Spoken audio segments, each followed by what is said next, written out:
Halo teman-teman semua, di video kali ini akan membahas lebih lanjut mengenai operator kuantum.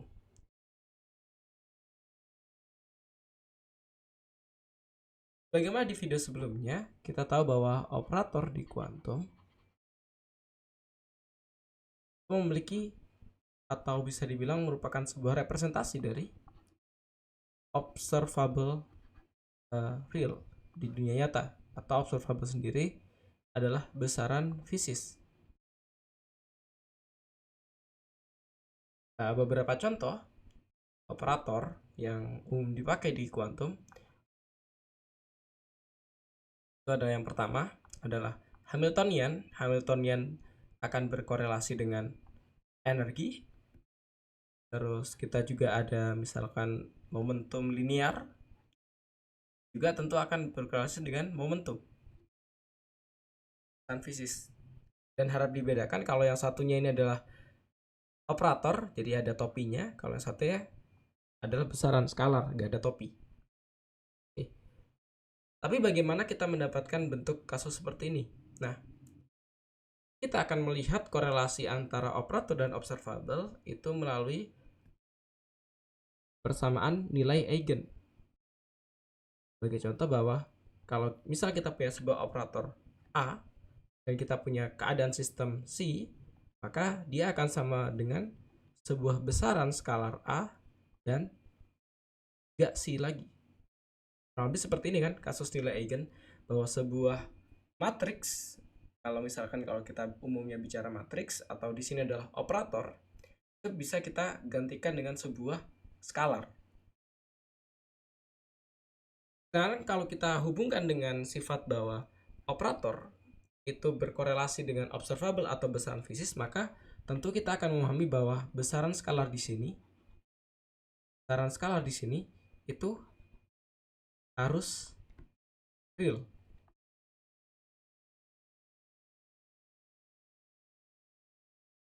Itu kan bahwa karena dia merepresentasikan besaran fisis, maka harusnya umumnya adalah A ini itu akan A di sini skalarnya itu harus real, bukan imajiner. Lalu bagaimana kita memastikan bahwa dari kasus nilai eigen ini A ini akan bersifat real atau bernilai real?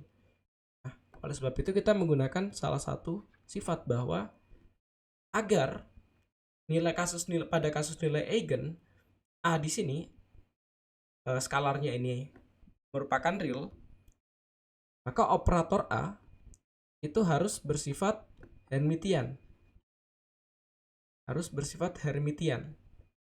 Hermitian sendiri bagaimana? Bahwa Adegger itu harus sama dengan A.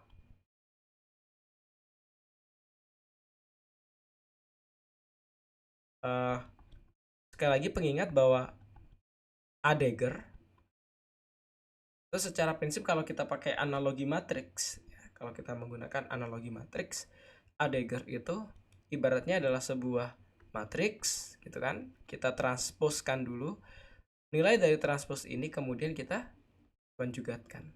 Kalau kita pakai analogi matriks, tentu akan sedikit berbeda kalau misal operator di sini adalah operator fungsi, misalkan turunan dan sebagainya, mungkin akan sedikit berbeda, tapi secara prinsip kurang lebih seperti berikut.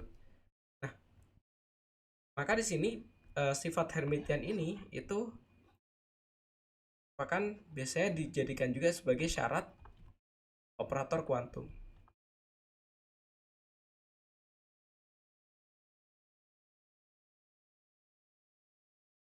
Jadi dengan adanya syarat operator kuantum harus bersifat Hermitian, maka kita bisa menjamin bahwa hasil dari kasus nilai eigen ini akan menunjukkan hasil yang skalarnya itu adalah real. Jadi besaran yang kita dapat, besaran atau observable fisis yang kita dapatkan dari persamaan eigen ini itu akan bernilai real. Nah, kemudian sebagaimana kita ketahui dalam kuantum, itu kan memiliki sifat probabilistik ya. Kuantum itu probabilistik. Nah, probabilistik. Maka kalau di sini kalau probabilistik kita mungkin akan sering berjumpa dengan istilah-istilah statistik gitu. Statistik kita akan sering berjumpa dengan istilah statistik. Nah, sekarang kita hubungkan dengan operator tadi. Operator itu adalah mewakili besaran fisis kan. Berarti dia juga bisa mewakili bahwa karena besaran fisis, ya kita dapat besaran fisis secara nyata melalui pengukuran, maka operator itu juga akan menggambarkan hasil dari pengukuran. Nah, karena operator itu bisa menggambarkan hasil pengukuran, dan hasil pengukuran di sini bersifat probabilistik. Jadi kita bilang tiap pengukuran akan bersifat probabilistik acak, tapi kita tahu bahwa yang namanya pengukuran itu memiliki sebuah distribusi kan. Misalkan contohnya Gaussian. Nah, dari distribusi ini kita bisa mendapatkan apa? Salah satunya adalah harga ekspektasi. Harga ekspektasi. Atau mean value, harga rataan. Oleh sebab itu di operator ini kita akan ada juga istilahnya adalah expectation value. Expectation value. Nah, notasi untuk menggambarkan expectation value itu seperti berikut. Jadi kalau kita ingin tahu harga ekspektasi dari sebuah operator A, kita tuliskan sebagai berikut. Jadi ibaratnya diapit oleh kurung siku. Bukan kurung siku ya. Nih, dia diapit lah ya. Nah, tapi apa maksud dari ini? Nah, kalau kita jabarkan lebih detail, A ini itu adalah si terus A per ini adalah expectation value dari sebuah operator.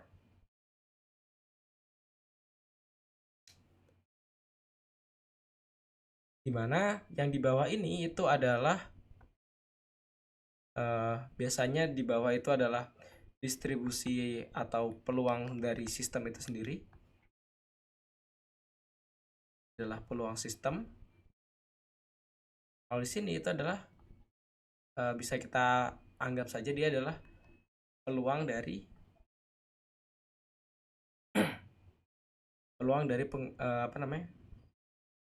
output keluarannya.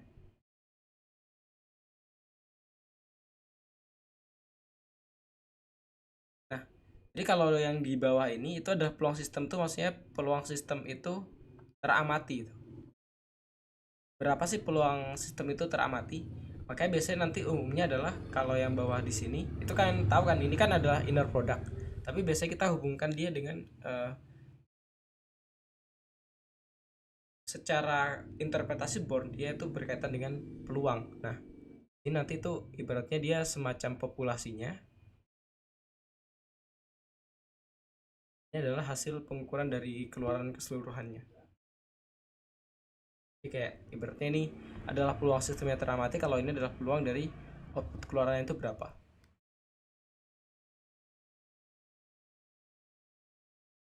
Nah,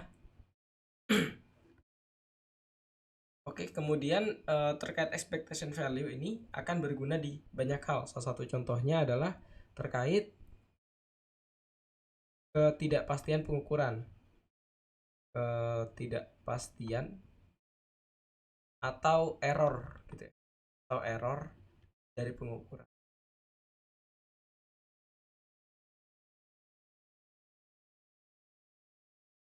Atau error dari pengukuran.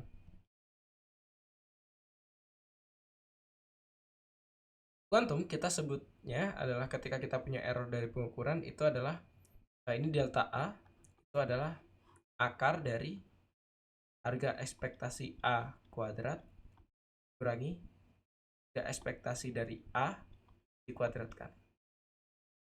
Nah, kita perlu membedakan antara harga ekspektasi A kuadrat dengan harga ekspektasi A dikuadratkan. Jadi, kalau harga ekspektasi A kuadrat ya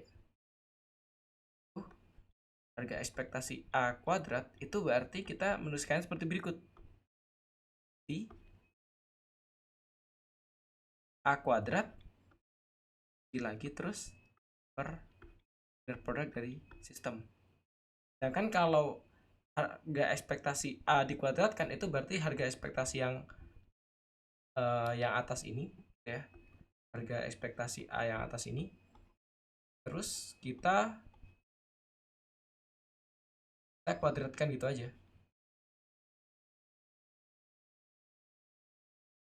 Perlu dibedakan, dan ini nanti akan memiliki interpretasi yang berbeda juga. Kenapa? Karena sebagai contoh, kalau kita memiliki sebuah distribusi yang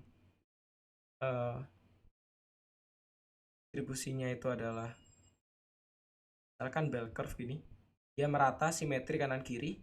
Kalau kita menghitung harga ekspektasi posisi, kita akan melihat bahwa harga ekspektasinya ke kanan dan ke kiri sama, kan? Yang kanan itu nanti bernilai positif, yang kiri itu bernilai negatif. Nah, positif dijumlah dengan negatif dengan nilai yang sama gitu kan, akan hasilnya adalah 0 kalau simetri ya kasusnya. Sedangkan kalau kita kuadratkan gitu kan, kalau kita ambil kuadratnya, maka yang negatif ini, yang negatif juga akan menjadi apa? Ibaratnya plus kita kuadratkan ditambah dengan negatif dikuadratkan, maka dia adalah plus ditambah plus. Jadi kalau dari sebaran bahwa X ini sebaran, kalau kita punya sistem misalkan distribusinya adalah merata, simetri kanan kiri, maka secara misalkan posisi, dia harga ekspektasi posisinya adalah 0. Tapi harga ekspektasi posisi kuadratnya itu tidak 0. Itu dan masih banyak lagi aplikasi mungkin yang lebih detail. Baik, itu saja video kali ini. Semoga bermanfaat dan sampai jumpa di video berikutnya.